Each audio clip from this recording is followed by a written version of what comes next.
জগৎটা একটা উন্মুক্ত বই, আর ভ্রমণহীন জীবন মানে সেই বইয়ের শুধু প্রথম পাতায় থেমে থাকা। তাই আমরা আজ প্রথম পাতায় না থেকেই চলে এসেছি নেত্রকোনা জেলায়, এবং আজকে আপনাদেরকে দেখাবো নেত্রকোনা জেলার অদ্ভুত সুন্দর চীনামাটির পাহাড়, এবং আমরা অটো নিয়ে সেদিকে এগিয়ে যাচ্ছি। ভ্রমণ মানুষের মনকে করে প্রশস্ত, হৃদয়কে করে বিস্তৃত, আর আমাদের কল্পনার জগৎকে করে আরও সমৃদ্ধ। তাই বাস্তব জীবনে নতুন অভিজ্ঞতা অর্জনের জন্য কিংবা সব কিছু থেকে নিজেকে কিছুটা সময়ের জন্য দূরে নেয়ার প্রয়োজনে ভ্রমণের কোনো বিকল্প নেই। আমরা ইতিমধ্যে চীনামাটির পাহাড়ের খুব কাছাকাছি চলে এসেছি। এই চীনামাটি পাহাড়টি নেত্রকোনা জেলার দুর্গাপুর উপজেলার বিজয়পুরে অবস্থিত। বিরিশিরি সংলগ্ন এই পাহাড়গুলো সাদা, লাল সহ বিভিন্ন রঙের মাটির টিলার জন্য পরিচিত। পাহাড়ের পাদদেশে অবস্থিত নীল পানির হ্রদ এবং পাহাড়ের মনোমুগ্ধকর দৃশ্য সবাইকে মুগ্ধ করে। পাহাড় সবসময় মানুষের মনে জাগায় এক অদ্ভুত টান। উঁচু সবুজ পাহাড়, কুয়াশায় ঢেকে থাকা সকাল, আর নীরবতার মাঝেও বয়ে চলা হাওয়া, এসব মিলেই পাহাড়ের রূপ আমাদের মুগ্ধ করে। তাই তো ব্যস্ততার শহুরে জীবনে হাঁপিয়ে ওঠা মানুষ একটু শান্তি খুঁজতে চলে আসে পাহাড়ের কোলে। চীনামাটির পাহাড় আর তার পাশ ঘেঁষে রয়েছে নীল পানির লেক। অদ্ভুত সুন্দর একটি দৃশ্য, এবং পাহাড়টির যে রং এখানে দেখা যাচ্ছে সাদা, লাল, হলুদ সহ বিভিন্ন রঙের মাটির মিশ্রণ দিয়ে তৈরি একটি অদ্ভুত সুন্দর একটি পাহাড়। এটি মূলত সুসং দুর্গাপুরের প্রাকৃতিক সৌন্দর্যের একটি অবিচ্ছেদ্য অংশ। আমরা এখন সেই পাহাড়টির উপরে উঠব, এবং পাহাড়টির উপরে উঠে সেখান থেকে এই প্রাকৃতিক নৈসর্গিক সৌন্দর্য আপনাদেরকে দেখাবো।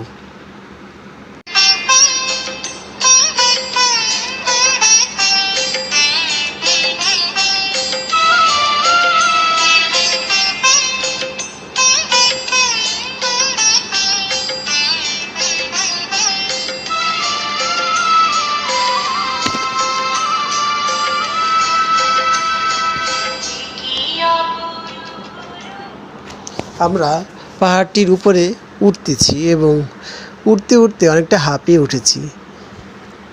এই পাহাড়টি মাটির পাহাড়, মাটি এবং পাথরের মিশ্রণে তৈরি পাহাড়, যার কারণে বর্ষার সিজনটা ভ্রমণের জন্য খুবই একটা ভয়ঙ্কর।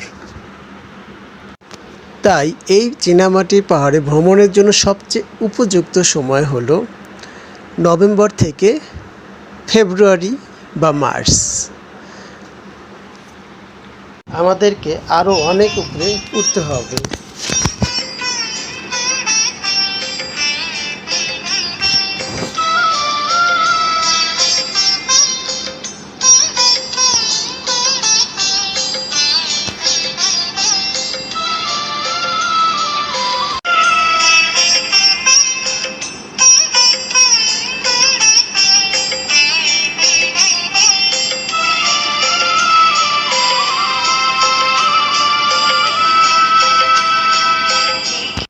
আমরা ইতিমধ্যে পাহাড়টির উপরে উঠে গিয়েছি, এবং উপর থেকে পাহাড়ের নিচের যে দৃশ্য, গাছপালা, সবুজ ধান ক্ষেত, বাড়ি এবং লেক, আকাশ, সব কিছুই আপনাদেরকে দেখাবো। এবং আকাশ, লেকের পানি, ধান ক্ষেত সব কিছু মিলেমিশে যেন একাকার হয়ে গেছে। সৌন্দর্যটা নিজের চোখে দেখলে সেটা আসলে বলার ভাষা নেই। এই পাহাড়ের চূড়ায় উঠে চারপাশের সৌন্দর্য সুন্দর মতো উপভোগ করা যায়। এই নীল লেকে আপনি চাইলে নৌকায়ও ঘুরতে পারবেন ঘণ্টাব্যাপী, এবং নৌকাগুলো খুবই সুন্দর, দেখতেও খুব সুন্দর। তবে এখানে গোসল করাটা হয়তো অতটা নিরাপদ নয়। তারপরও অনেক দর্শনার্থী দেখা যাচ্ছে এখানে গোসল করছে, কারণ এখানে গোসল করার জন্য কিছুটা নিষেধাজ্ঞা রয়েছে যে এখানে যারা পর্যটন আসবে তারা যেন এখানে পুকুরে নেমে গোসল না করে, এবং এই জন্য একটা সাইনবোর্ডও রয়েছে যাতে এখানে লেখা আছে যে এখানে গোসল করার সম্পূর্ণ নিষেধ। যাই হোক, আপনারা আসলে এটা অবশ্যই মেনে চলবেন, যেহেতু নিষেধাজ্ঞা রয়েছে অবশ্যই কোনো না কোনো কারণ রয়েছে বা কোনো দুর্ঘটনাজনিত কারণেই এখানে এই নিষেধাজ্ঞাটা দিয়ে দিয়েছে। পাহাড় শুধু ভ্রমণের জন্যই ডাক দেয় না, ডাক দেয় আত্মার শান্তির জন্য। পাহাড় নিয়ে অনেক মনীষীরাই অনেক ধরনের কবিতা বা গল্প উপন্যাসে তাদের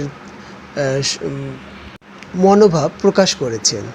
সৈয়দ শামসুল হক বলেছেন, যতই উপরে উঠি পাহাড় শেখায় অহংকার নয়, বিনয়ী আসল সৌন্দর্য। কি চমৎকার উক্তি! তেমনিভাবে আমাদের কবি হুমায়ূন আহমেদ বলেছেন, সবুজ পাহাড়ের বুকের উপর কুয়াশার চাদর। এ দৃশ্য দেখে মনে হলো পৃথিবী বোধহয় আবার নতুন সাজে সাজলো। কিভাবে আসবেন এই নেত্রকোনা চীনামাটির পাহাড়ে? ঢাকা থেকে বাসে করেও নেত্রকোনা চলে আসতে পারেন, অথবা ট্রেনে করেও নেত্রকোনা চলে আসতে পারেন। তবে আমরা ট্রেনে এসেছিলাম, ট্রেনে এসে নেত্রকোনা স্টেশন থেকে আমরা একটা অটো রিজার্ভ করে নিয়েছি।